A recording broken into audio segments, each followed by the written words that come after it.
À medida que eu for apresentando, aí eu te falo para passar os slides. Bom dia para todos, para todas. Então, dando início à análise da terceira parte do texto Legal Tech, com o grupo que já tem a palavra.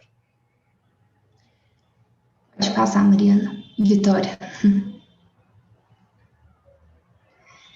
Bom dia, gente. Nós vamos apresentar o capítulo 3, que ele traz um raciocínio conclusivo sobre tudo o que foi apresentado nos outros capítulos, considerando o desenvolvimento dessas tecnologias jurídicas e o impacto que isso tem no sistema de litígios e no procedimento civil. E, de uma forma introdutória, o texto vai ressaltar a valorização do processo contraditório no sistema jurídico americano, em que tem uma valorização do processo contraditório em que os advogados eles têm maior domínio, né, em detrimento do controle judicial, que seria focado na abordagem central, seria a atuação dos juízes. Então, partindo dessa premissa em que o sistema jurídico norte-americano ele valoriza esse processo contraditório, ele vai trazer alguns desafios e alguns questionamentos, que seria como o contraditório americano se desenvolve no atual sistema de justiça, recém-digitalizado, e qual seria o papel dos juízes nesse cenário. Pode passar, Vitória. E para responder essas perguntas, ajudar nessa resposta, o autor apresenta dois insights, que seriam duas inferências conclusivas, e uma delas é o entrelaçamento crescente da propriedade intelectual e do processo civil, e argumentos concorrentes entre os modelos processuais, contraditórios e inquisitoriais.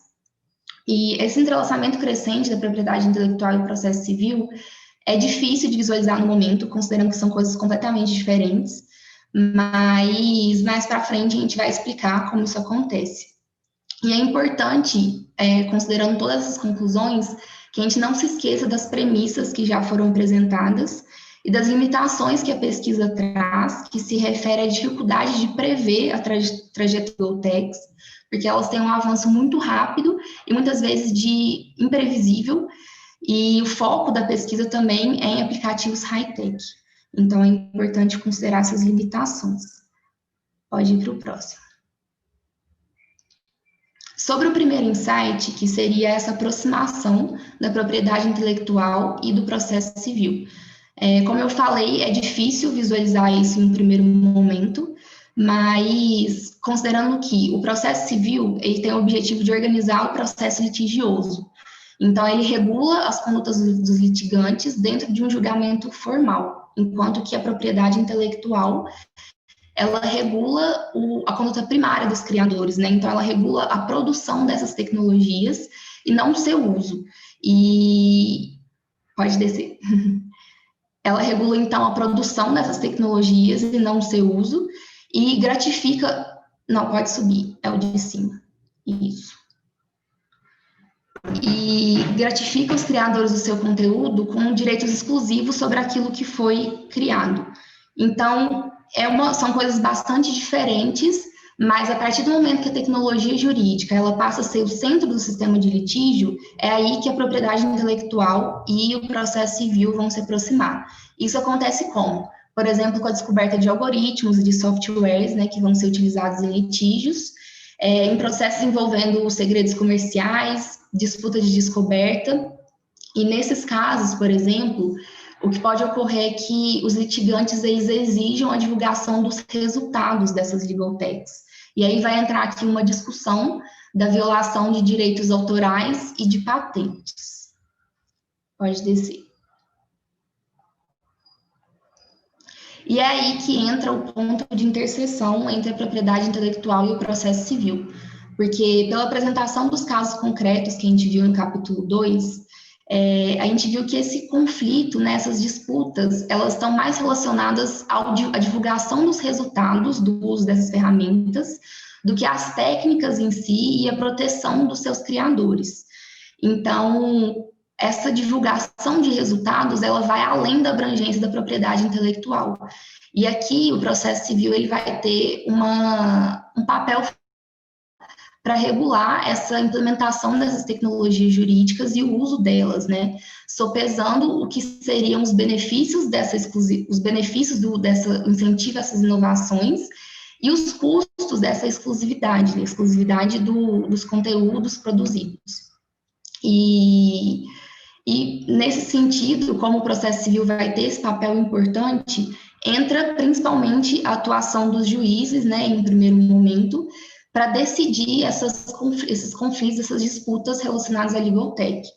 E aí um exemplo que é dado no texto, por exemplo, é quando na disputa de descoberta, um dos litigantes ele exige que as divulgações, que seja divulgado as sementes implantadas para que ele possa contestar algum documento de produção que tenha sido utilizado pelo adversário. E aí vai caber ao juiz, nesses casos, decidir se deve ser divulgado todo o conjunto de sementes que foram utilizadas ou se apenas aqueles documentos que foram realmente aprovados e que realmente interessam ao processo.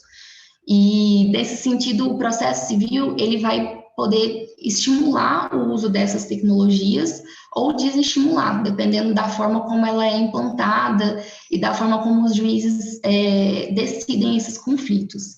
Porque, caso seja decidido, por exemplo, pela divulgação do conjunto todo de sementes, pode ser que os litigantes comecem a achar que não é benéfico, né, o uso dessas tecnologias, porque informações importantes podem acabar sendo acessadas pela parte adversária. Pode descer. E, nesse sentido, para auxiliar nessa resolução de conflitos envolvendo a legal tech, a propriedade intelectual ela pode ajudar muito o processo civil, porque tem um vocabulário pronto e conceitos já prontos para auxiliar os juízes a pesar exatamente essa questão de os benefícios da inovação, quais são os benefícios da inovação, em contraponto com os custos dessa exclusividade. E um outro ponto que é muito importante também é sobre a questão da distribuição do uso dessas legal techs, dessas tecnologias.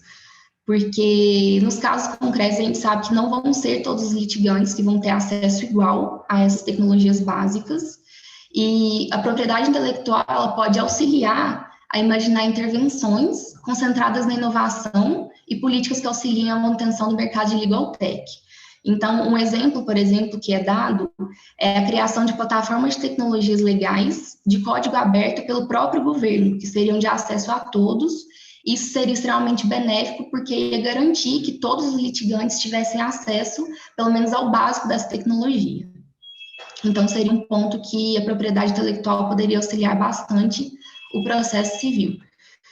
Só que também é importante considerar os limites da analogia dessa propriedade intelectual, já que por esse ponto que eu já citei anteriormente, que a propriedade intelectual, ela visa regular a produção dessa tecnologia e proteger os seus criadores.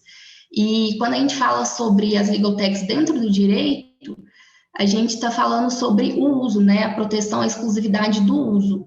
E aí temos essa limitação da propriedade intelectual quanto a isso.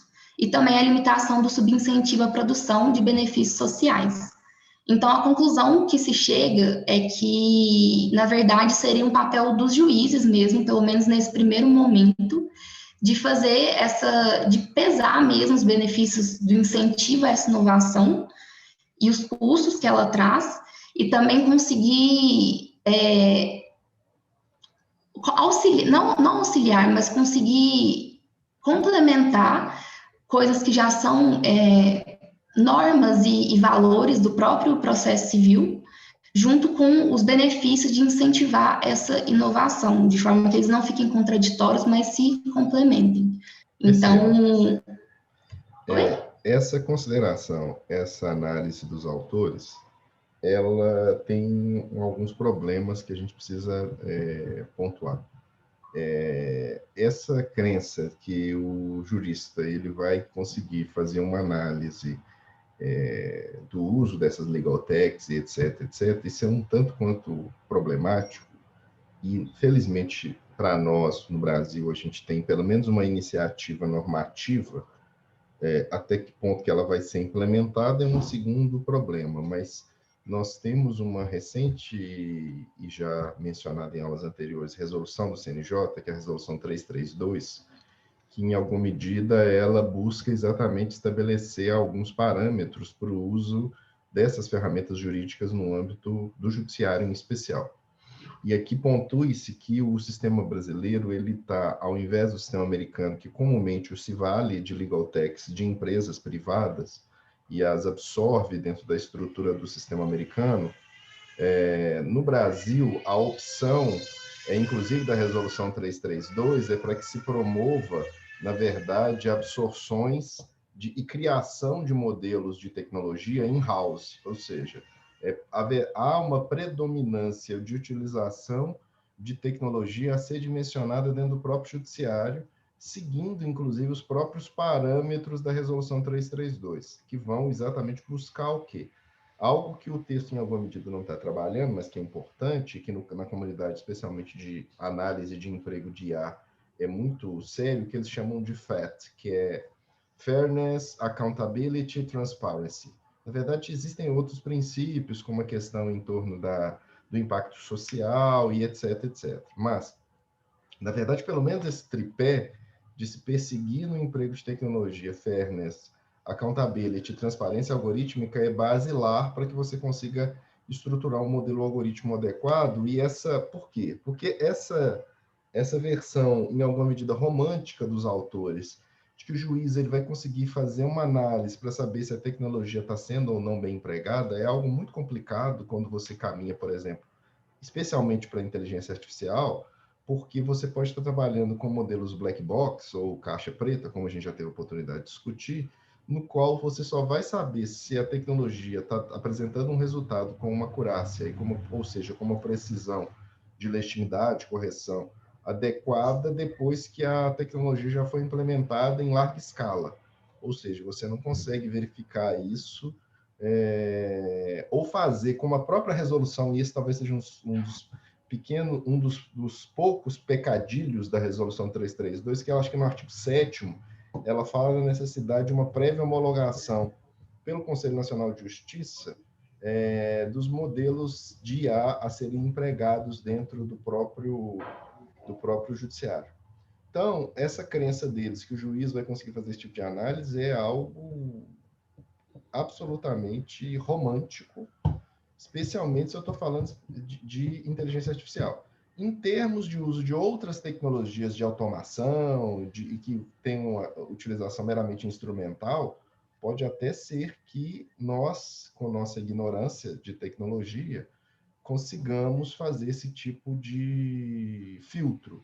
Mas, no mais das vezes, você precisa ter uma preocupação com a modelagem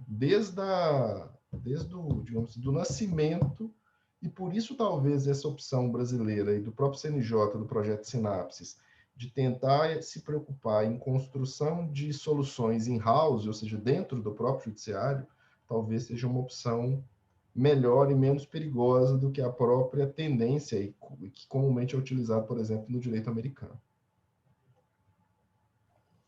Bom, Carlos, pode ir. Bem, pessoal, bom dia. Professor, o senhor me ouve bem?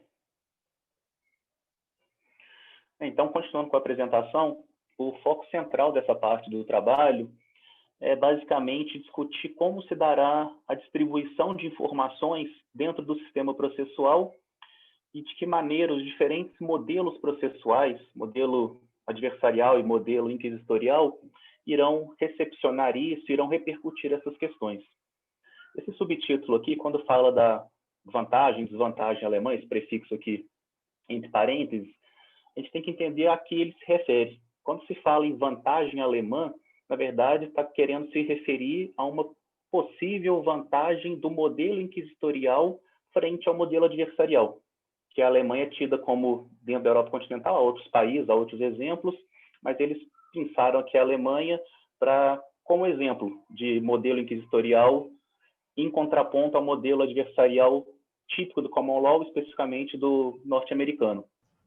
Só uma ponderação aqui, só para deixar claro, porque a expressão é polissêmica.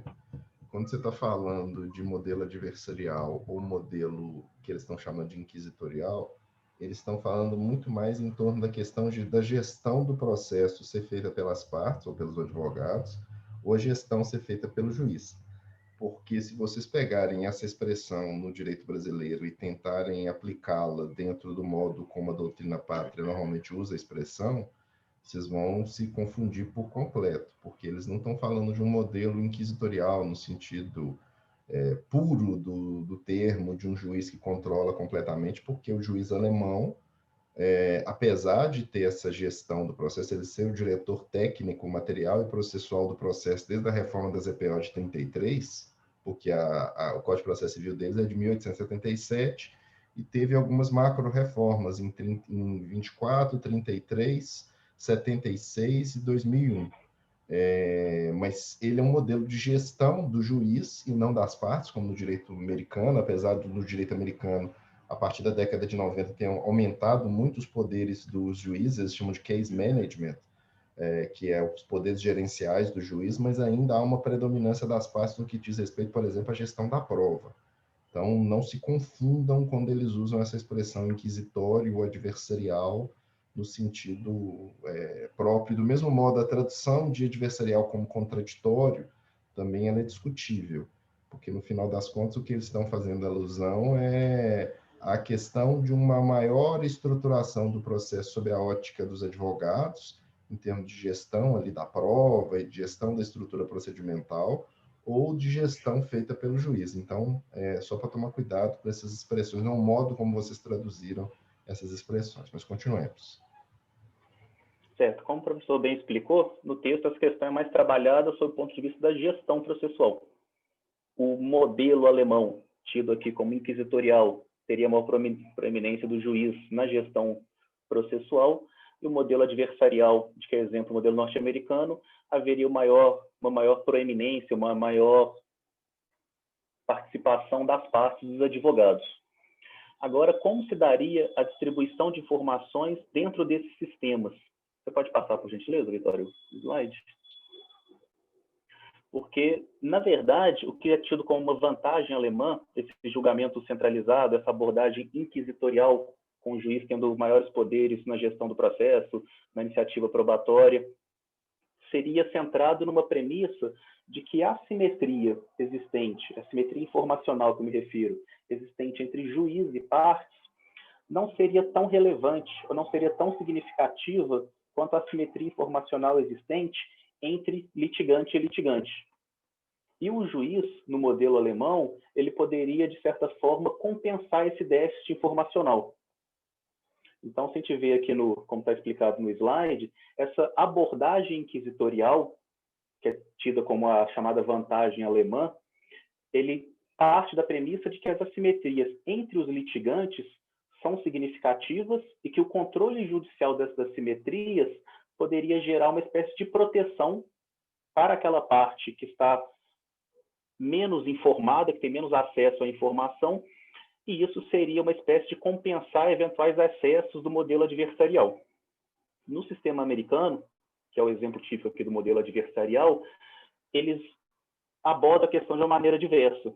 Eles entendem que, na verdade, a assimetria juiz-litigante ela é mais substancial e que eventual controle do juiz para tentar reduzir assimetrias informacionais entre litigantes geraria mais mazelas que benefícios para o processo.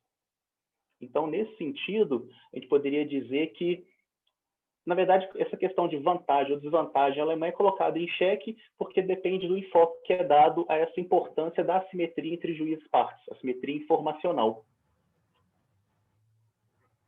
Você pode passar o próximo slide, Vitória, por favor? Isso. Aí são delineados ou são projetados 4 futuros, 4 cenários que eventualmente podem surgir a depender do grau de assimetria entre juízes e litigantes e entre litigantes, ou seja, entre o grau de assimetria a nível vertical ou horizontal. Um primeiro cenário que se descortina, um primeiro futuro, um primeiro quadro que pode ser pintado, seria esse aqui tido como de democratização. Seria um mundo ideal. Não haveria muita assimetria informacional entre juízes e litigantes, e também não haveria assimetria informacional, ou melhor, assimetria sempre há, mas seria reduzida a assimetria informacional entre os próprios litigantes. Nesse contexto, seria mais fácil, por exemplo, a celebração de acordos antes de julgamento, porque as partes estariam em pé de igualdade, o próprio juiz também teria amplo acesso a todo o material informacional existente, então é tido uma espécie de ativação. Seria o mundo ideal, pelo que a gente pôde intuir. Agora, nesse mesmo contexto, mantendo reduzida a assimetria informacional entre juízes e litigantes, mas ampliando essa assimetria informacional entre os próprios litigantes, poderia surgir um cenário que o texto chama de compartilhamento de poder pelo juiz e pelos litigantes ricos, usado aqui entre aspas, porque essa expressão não reflete nada, não reflete necessariamente poderio econômico, mas no sentido de riqueza de poder informacional, vamos dizer assim. Nesse caso, haveria concentração de informação desses litigantes ricos, mas o juiz, como também está munido de amplo, ele tem muita informação também, não há uma discrepância dele com os litigantes no que toca ao acesso à informação, ele poderia, de certa forma, proteger aquele litigante que não é o rico, o pobre, informacionalmente falando. Então, haveria uma maneira de compensar essa assimetria informacional entre os litigantes. Agora, num outro cenário oposto, em que há ampla assimetria informacional entre juízes e litigantes, em que as assimetrias seriam mais amplas, e, por outro lado, há uma posição paritária entre os litigantes no que toca à informação, seria um cenário de supremacia da litigância bilateral. Isso aqui, na verdade, os litigantes teriam maior habilidade, maior competência, maior possibilidade de gestão processual, e o juiz recuaria um pouco, teria uma postura talvez um pouco mais passiva. E o último cenário que se descortina, mantida a assimetria informacional entre partes e juiz, mas, por outro lado, a gente ampliando essa assimetria entre os próprios litigantes, surgiria aí uma distopia da litigância, porque nós teríamos um juiz que não tem acesso à informação ampla, nós teríamos uma das partes que também não tem esse acesso e a outra parte privilegiada. Teria essa supremacia da litigância unilateral. E aqui nós temos, percebam, nós temos, pode voltar aí, só um instante, Vitória. Perceba que no nosso caso, nós temos em alguma medida um maior poder do juiz, no sentido de que o juiz, ele tem, nós estamos muito mais vinculados a uma perspectiva alemã do que uma perspectiva americana, no sentido de atuação do magistrado. Só que se o judiciário vai ter maior poder, e aqui nós estamos pensando principalmente no quê? Em avanço de tecnologia, em uso, por exemplo, de dados para, em alguma medida, parametrizar a atuação, no caso, cada um na sua posição. No caso do juiz, para fazer os julgamentos, no caso dos advogados, para fazer as defesas técnicas respectivas. Nós já temos um problema muito grande de diferença informacional entre o litigante habitual e o litigante ocasional. Se vocês pegarem, por exemplo, as pesquisas empíricas no que tange a formação de precedentes nos tribunais, seja nos tribunais de segundo grau, via RDR e via IAC, seja nos tribunais superiores, via RR repetitivo e recurso extraordinário, ou ações de controle de constitucionalidade, especialmente no Supremo, vocês veem que a grande maioria dos precedentes são formados pelos litigantes habituais. Os litigantes ocasionais ou eventuais, que têm menos poderio econômico e informacional, ordinariamente eles têm muito menos chances de formação de precedentes. Então, nós vamos caminhar por uma tendência de ampliação digamos assim, do fosso em termos de privilégio cognitivo, informacional e econômico para os litigantes habituais, no que tange a tecnologia, em relação aos ocasionais. E aí a pergunta para a gente saber qual que é o cenário, que em alguma medida dentro desse parâmetro simplificado que os autores estão apresentando. A tendência que me parece que talvez nós caminhemos seria para um juiz com baixa informação no primeiro momento e com um litigante que tem um alto conhecimento em detrimento do outro. Então, a gente caminha para uma situação relativamente delicada, a não ser, e a gente espera que talvez agora com os sinapses e com a ampliação do emprego de tecnologia, para além da sua utilização para percepção de eficiência e de produtividade de métrica dentro do judiciário, nós consigamos efetivamente implementar a utilização da tecnologia de um modo adequado para todos. Pelo menos pelo judiciário, para não ficar na hipótese da gente estar no âmbito do judiciário com baixo conhecimento informacional e com uma situação na qual as partes vão estar num quadro de assimetria, e aí a gente caminha talvez para um mundo mais complicado dentro desse recorte que os autores aqui estão em alguma medida fazendo.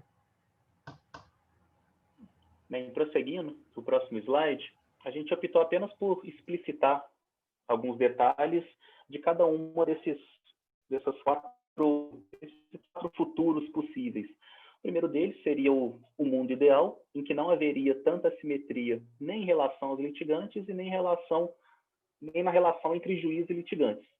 Todos estariam bem informados, todos teriam acesso às ferramentas de tecnologia capazes de lhes fornecer capazes de lhes garantir essas informações.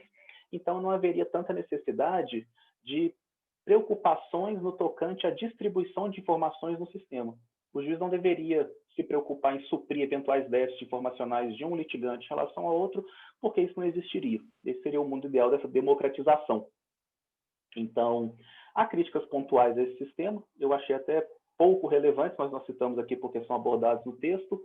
Por exemplo, a possibilidade de dependência indevida das partes ao sistema e a dificuldade de decidir aplicar equidade em casos complexos. Embora haja essas críticas pontuais, a posição majoritária é que esse cenário de democratização, de reduzida assimetria informacional, tanto vertical quanto horizontal, seria o mundo ideal. Mas esse quadro é quase intangível do ponto de vista Sim. de funcionalidade. No sistema brasileiro, então, é praticamente impossível, a não ser que a gente caminhe para um âmbito no qual todo mundo vai ter acesso.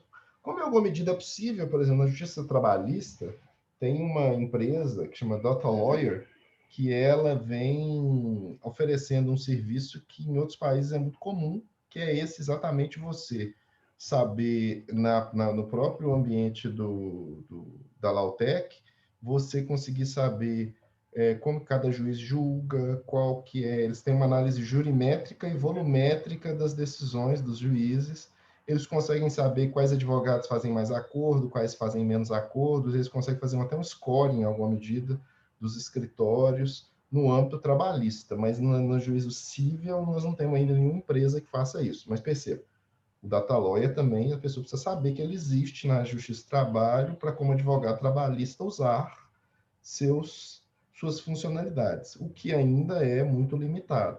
Então, se a gente tiver um tipo de Lawtech que forneça esse tipo de serviço, a lá Netflix, para todo mundo, você consegue, em alguma medida, pelo menos parcela das informações, serem tratadas e serem oferecidas para todo mundo, mas a gente ainda está muito longe disso ser acessível para todos, de ser conhecido por todos, ou mesmo a própria existência da funcionalidade da empresa que presta esse tipo de serviços para fazer esse tipo de subsidiar, pelo menos parcela das informações que num tipo de advocacia avançada de dados poderia ser utilizado.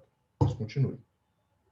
Isso. Como o professor falou, esse aqui seria o slide anterior, não precisa nem voltar, Vitória, mas seria uma espécie, não é uma expressão usada no texto, mas o texto fala que no caso quando há uma ampla assimetria entre juiz e partes, e uma ampla assimetria informacional entre litigantes, haveria uma distopia de litígio, um litígio distópico. Essa democratização seria o oposto, seria o outro lado da moeda, seria quase que uma utopia de litígio. Está bem difícil de alcançar.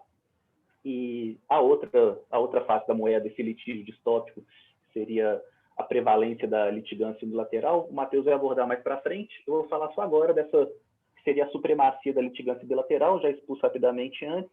Seria só uma hipótese em que juiz e partes não teriam igualdade de acesso à informação, haveria uma assimetria informacional entre juiz e partes, mas, por outro lado, não haveria essa mesma assimetria entre as próprias partes. Então, os litigantes teriam igualdade de acesso à tecnologia, às legal techs. O eixo vertical, como eu disse, fica assimétrico. Realmente, o juiz é colocado de lado no que toca ao acesso à informação. Não há muita preocupação distributiva de tecnologia, porque ambas as partes estão munidas de informações e há um conhecimento mútuo por parte dos litigantes de todos os fatos relevantes. Então, nesse caso, o juiz primeiro, não teria tanta informação e, segundo, não precisaria corrigir eventuais distorções, porque haveria uma certa igualdade, pelo menos uma proximidade informacional entre os litigantes. Eu vou passar a bola agora para o Matheus, ele vai discutir o finalzinho do trabalho. Bom, bom dia aos colegas, ao professor. Continuando a exposição do Carlos sobre os cenários que o autor prevê, aborda com a inserção da Legal Tech dentro do sistema de litigância norte-americano, ele trata então agora do cenário de uma supremacia judicial, que há uma ampla utilização da Legal Tech pelos juízes, mas pouca utilização dessa Legal Tech por uma ampla maioria de litigantes. O autor diz que esse é o cenário mais improvável, porque não é verossímil, não é factível que os tribunais que têm um orçamento muito apertado tenham à sua disposição um amplo leque de ferramentas tecnológicas, mas os litigantes não tenham. E, nesse caso, a resposta do sistema seria diametralmente oposta ao caso anterior, que é no caso da supremacia da litigância bilateral, o juiz teria menos gerência sobre o processo, né? Se evitariam o que o autor chama de uma intervenção presunçosa do juiz, que decide infundamentadamente e dá decisões de motivos que não são recorríveis às partes, porque de âmbito pessoal do juiz que ele usa para decidir. Então, nesse caso de supremacia judicial, haveria o aumento da gerência judicial sobre o processo e o juiz estaria apto a nivelar o plano de atuação dos litigantes, e havendo assim uma menor preocupação quanto à distribuição e diferença informacional entre as partes. Pode passar, por favor, Vitória.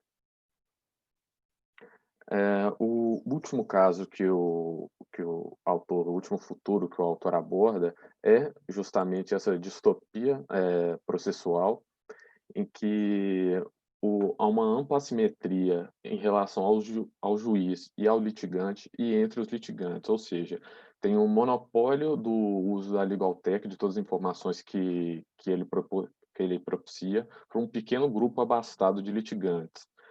Esses litigantes iam usar de todas essas ferramentas informacionais para fazer um rent seeking, ou seja, se beneficiar de alguma maneira do processo por meios assim escusos, né?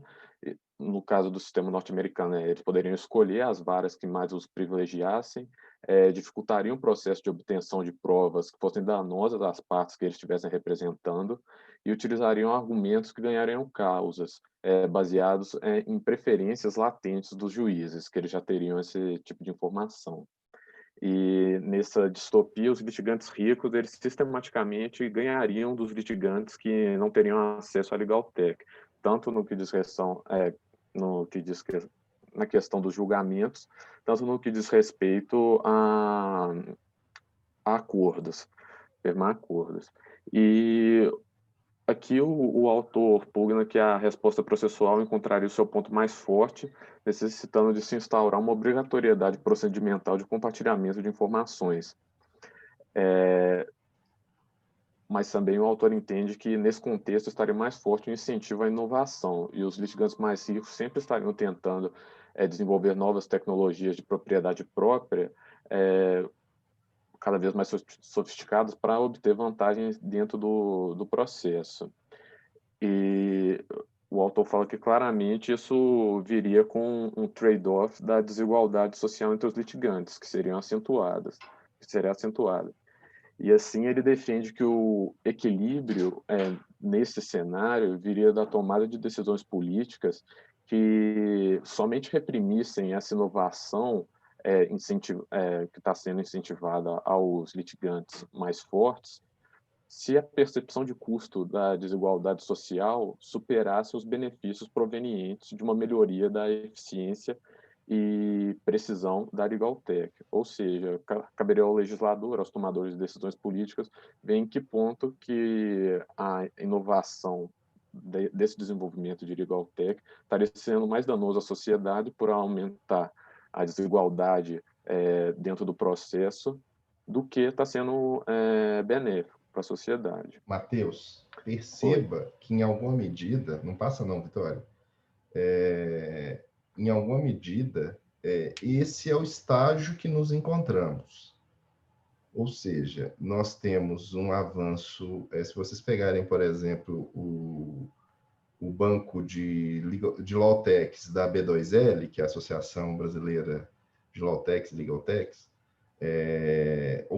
há um aumento enorme a cada dia de novas empresas empreendendo nessa área. Ou seja, o diagnóstico dos autores nessa parte de que o âmbito privado vai, obviamente, ter muito mais condições de evoluir com rapidez do que o âmbito público é um fato, por uma questão orçamentária, por uma questão de que profissionais de tecnologia, normalmente, para serem mantidos, eles precisam ser bem pagos, e no âmbito público, o judiciário vai ter muita dificuldade em manter os seus gênios internos dentro da sua própria estrutura, a não ser que a pessoa goste muito da função que exerce e ache muito interessante prestar esse serviço para o judiciário, mas normalmente um grande profissional dessa área, ele vai ser remunerado muito melhor na iniciativa privada do que no âmbito público.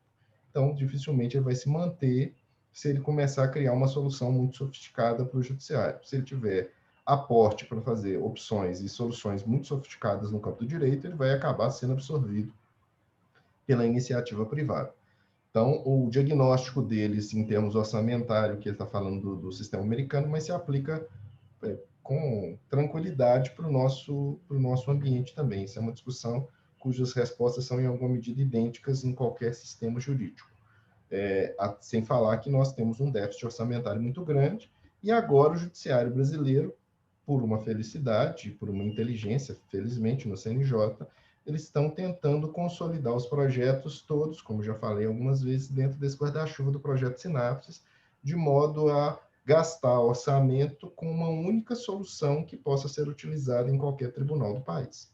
O que é muito bom, ou seja, eu vou começar a ter uma interoperabilidade entre as soluções e modelos para ter interfaces hábeis para que os sistemas possam utilizar das funcionalidades criadas. Beleza. Só que a opção dos autores de tentar, em alguma medida, criar algum tipo de normatização para tentar barrar esse tipo de ganho, e até mesmo, como aconteceu na França, que eles tentaram proibir o uso de tecnologia, de jurimetria, etc., etc., isso é uma utopia absoluta, porque você não consegue impedir o uso desse tipo de tecnologia. Eu posso até impedir o uso dessa de tecnologia que seja veiculada para todos, mas aí é um problema maior. Porque se eu quiser, como eu já falei para vocês, sei lá, centenas de vezes, se eu quiser empreender e criar uma solução dentro do próprio escritório, se eu tenho os dados para eu poder modelar, eu faço. Eu não preciso fazer, e eu resolvo o problema para os meus clientes. A questão o judiciário, ele está preocupado principalmente com eficiência e com produtividade.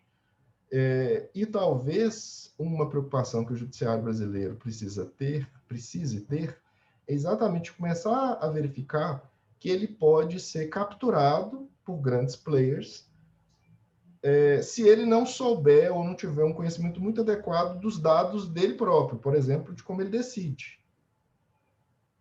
Nós vamos poder estar diante de uma situação clara de captura do judiciário, porque o judiciário está principalmente preocupado com o quê? Com pautas gerenciais. É um new public management no judiciário, é um neoliberalismo processual. Vamos gerar métricas, produtividade, julgar mais rápido, etc., etc.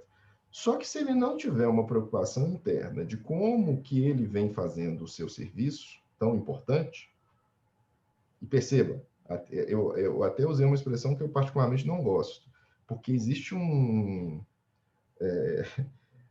tem uma linha de análise da tecnologia que eles chamam de XaaS, que é tudo é um serviço. Everything as a service. E que, na verdade, essa lógica chega no direito a partir da fala de um autor muito reconhecido, que chama Richard Susskind, que ele criou, a partir dessa ideia do XaaS, no campo que tudo é um serviço, que é um problema danado, inclusive tem estudos sobre o impacto dessa lógica para a funcionalidade em geral, mas que isso chegou no direito e ele tem uma frase, um jargão que todo mundo vem utilizando meio de modo acrítico. Fala assim, o tribunal é um local ou um serviço? Ele usa essa expressão e que todo mundo normalmente interpreta essa frase do Susskind como se fosse no sentido de pensar, nós estamos pensando na questão da existência de estruturas físicas em detrimento de se pensar que se a jurisdição é um mero serviço, ela não precisaria de ter todo o requinte, de ter todos esses tribunais, esses prédios, eu poderia reduzir infraestrutura e em valores de gastos, eu poderia ter profissionais trabalhando em home office, coisas do gênero. Mas o problema é que a lógica do XaaS ela é muito mais complicada, é de você pensar e reduzir tudo em serviço, e dentro da lógica, inclusive, de você receber à medida que você paga pelo serviço. É uma lógica muito clara de mercado. E que se a gente pensar no que os tribunais prestam em termos de jurisdição como um mero serviço, como em alguma medida essa lógica em alguma medida viabiliza, e que muita gente nem sabe de onde que isso vem, de onde que o próprio Susskind tirou essa estrutura de pensamento dele há muitos anos atrás, você começa a achar que a jurisdição é um serviço, então pode ser prestada, e na verdade não, a gente está falando de direito fundamental, de uma série de coisas que não pode ser reduzida a um mero serviço. Então, se o judiciário não perceber que ele não é um simples serviço, e que ele precisa levar a sério o seu próprio banco de dados e o próprio modo como esses dados vão ser utilizados pelos grandes players, a gente pode cair na pior distopia possível aqui dentro desse diagnóstico que os autores estão aqui momentaneamente apresentando. Porque ainda a gente vai ter um caractere, qual seja, a gente vai ter juízes que, em tese, vão ter poder, porque a gente está muito mais ligado ao modelo de gerenciamento dos juízes, mas que eles podem vir a ser cooptados por um modo, inclusive, que você vai dimensionar sua própria argumentação. E eu acho que foi o Natan aqui na turma, que inclusive acho que tem um projeto para tentar estudar qual o melhor modo de apresentar uma informação para gerar um determinado impacto no juiz, que aí eu vou fazer uma análise das decisões do juiz para saber que tipo de argumento que ele vai gerar mais impacto. É isso mesmo, né, Natan? Você está aí? Bom dia, professor. Exatamente. Então, olha só, se você tiver profissionais que têm esse tipo de inteligência apta a ser utilizada, nós vamos estar com um judiciário que não vai saber como que decide, ele não sabe as flutuações de entendimento dele próprio, e vou ter um profissional, ou vai ter um advogado que vai ter informação de como melhor estruturar até a própria petição e variar a depender do juiz que ele estiver militando. E aí a gente começa a trabalhar com tecnologia persuasiva, com possibilidade de manipulação de comportamentos decisórios, etc, etc. Então, se o judiciário não perceber esse quadro integral, que a gente aqui, em alguma medida, estou dando para vocês um recorte mega superficial, mas eu espero, pelo menos, estar oferecendo para vocês a curiosidade para que vocês possam aprofundar em torno disso, porque precisa de mais gente pesquisando sobre isso, com fôlego, com paciência, com tempo para fazer isso, e como vocês estão ainda na fase de formação de vocês, talvez vocês tenham esse tempo, apesar de que eu sei que cada um tem os seus dilemas próprios em termos de gerenciamento de tempo, mas se a gente não começar a descortinar, desvelar esse tipo de situação, a gente pode caminhar exatamente para esse quadro mais distópico e mais perigoso. Que aí nós vamos ter uma captura de uma justiça que, em tese, teria poder até para coibir. Agora, a crença dele, que a gente vai conseguir criar deles, de, em alguma medida, criar algum veto para esse desenvolvimento das legal techs, é algo utópico. As legal techs vão continuar a ser criadas, as empresas vão continuar a empreender, se ele tiver uma funcionalidade apta a favorecer o próprio exercício da profissão, isso vai ser fomentado, vai ter gente que vai investir nisso, até porque isso dá dinheiro, e automaticamente nós vamos ter um quadro no qual o desnível entre os players vai se tornar cada vez maior. Certo. Então, por favor, pode passar o último slide, né? é que o autor, então, encerra essa parte, asseverando que nenhum dos cenários descritos vai acontecer de forma uniforme e única na realidade, né? E nem essa descrição que ele fez, esse diagnóstico que ele fez, exaurem todas as possibilidades das formas com que a Legal Tech poderá se inserir no sistema de litigância norte-americano. E, por último, na conclusão, é bem curta, ele diz que a inserção da Legal Tech vai mudar o futuro da litigância e que o trabalho não tratou de todas as dúvidas que esse processo gera e falou que, eventualmente, vai produzir mais trabalho nesse sentido. E é isso.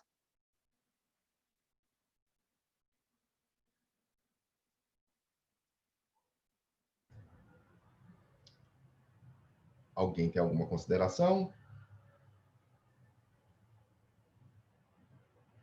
Podem ficar à vontade.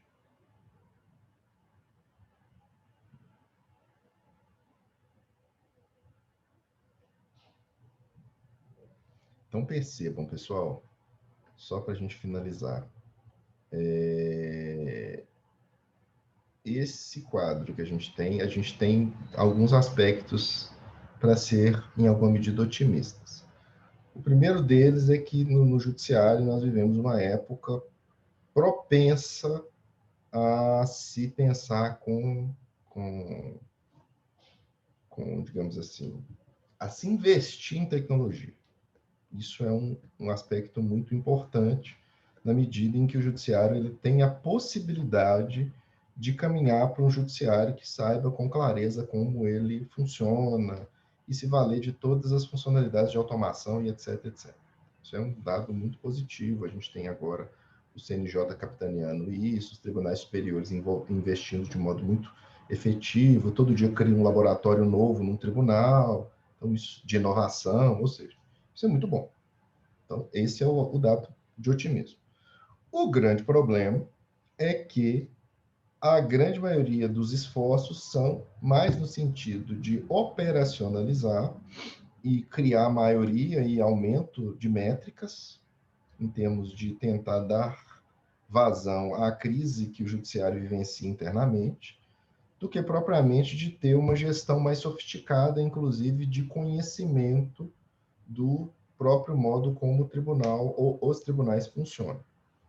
E aí nós temos uma questão. Se nós conseguirmos fazer com que o judiciário, que começa a investir maciçamente nisso, ele comece a utilizar-se disso e dessas informações para ele melhorar do ponto de vista completo, em termos de gestão, em termos de rapidez, em termos de produtividade, o que não é ruim, mas também em termos de conhecimento e até talvez melhoria qualitativa das funções que desempenha, aí nós estamos no melhor dos mundos, no que diz respeito ao judiciário.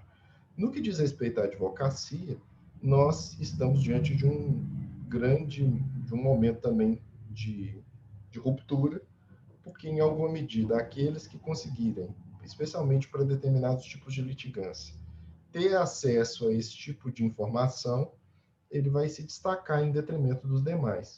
E, às vezes, algumas ferramentas podem, inclusive, reduzir a disparidade de conhecimento que, muitas vezes, a pessoa só alcança com o passar da experiência, com o passar do tempo, da vivência como profissional. Agora, para não deixar vocês tristes, ainda vai demorar um tempo para a máquina conseguir fazer uma série de coisas que a gente faz, para fazer determinados tipos de raciocínio estratégico. Então, isso vai realmente demandar algum tempo para que isso se faça. E em casos mais complicados, não vai ter máquina para tentar resolver os nossos problemas, pelo menos não a curto prazo. Você vai precisar ainda de saber, de conhecer, de como é que determinado juiz, qual que é a relação de determinado juiz com o modo como ele está julgando, o que está envolvido no caso, e para isso a gente precisa de ter realmente militância na área, experiência na área. Mas um dado é importante, não dá para viver agora sem se preocupar e sem estudar isso. Então, eu espero pelo menos ter desenvolvido essa